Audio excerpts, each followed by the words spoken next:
Why are so many bosses just bad? It's more than just a common complaint. It's a huge drag on productivity, on morale, and ultimately on the bottom line. And this isn't just a feeling we have. It's right there in the data. Just try this sometime. Type "my boss is" into a search engine. The top suggestions that pop up are words like crazy, abusive, and toxic. That tells you this isn't about a few isolated cases. It points to a massive, systemic problem in how we pick leaders. And this is where we run into a really frustrating contradiction, what we can call the competence paradox.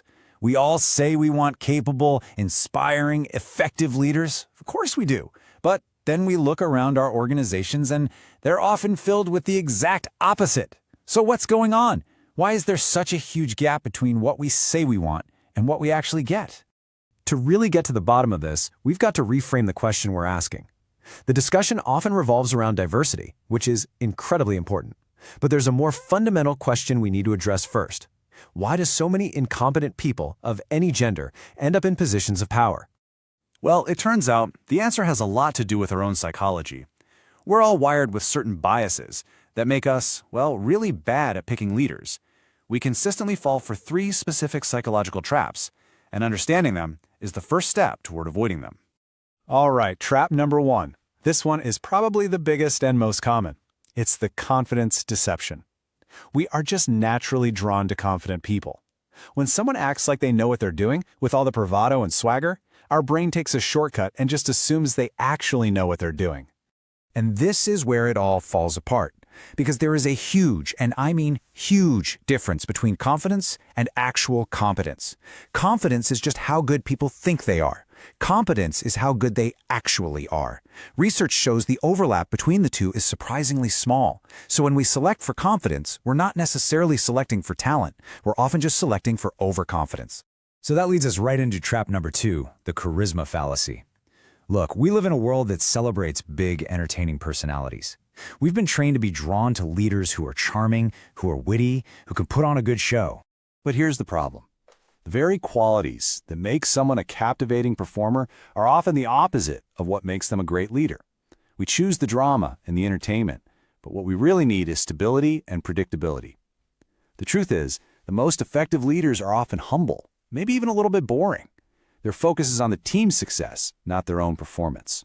And this brings us to our final trap, and it's a dangerous one, the allure of narcissism. We seem to have a soft spot for people with these grandiose visions, people who are just completely, unjustifiably pleased with themselves. We mistake that extreme self-regard for visionary thinking. And we actually encourage this. So much of today's leadership advice boils down to love yourself no matter what.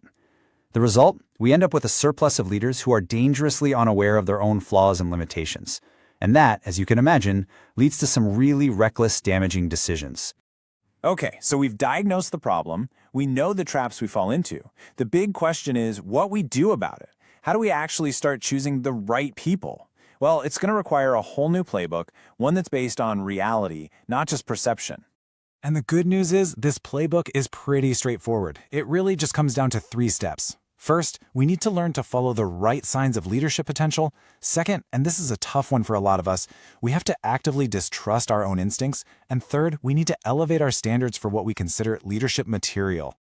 So here's the fundamental shift we need to make, all laid out. We have to stop being seduced by these flawed, flashy traits, like confidence, charisma, and narcissism. Instead, we have to get serious about looking for the things that actually drive results: real competence, genuine humility, and unwavering integrity.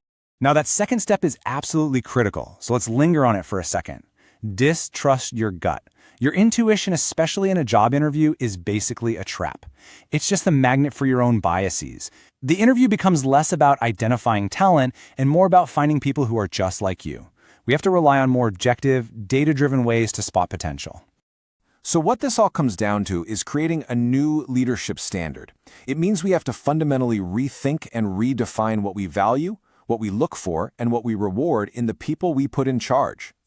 Look, if there is just one thing you take away from this, let it be this. The single most important shift we can all make is to deliberately, consistently, and relentlessly value substance over style. Prioritize what a person can actually do and what they have done, not just how charmingly they present themselves. And that brings us to a final question, one for you to take back to your own team and your own organization. Take a really honest look at your selection process. Is it truly designed to find and promote competent, humble leaders who act with integrity? Or is it really just a casting call for the most confident and charismatic performers? The answer to that question will likely determine the future of your organization.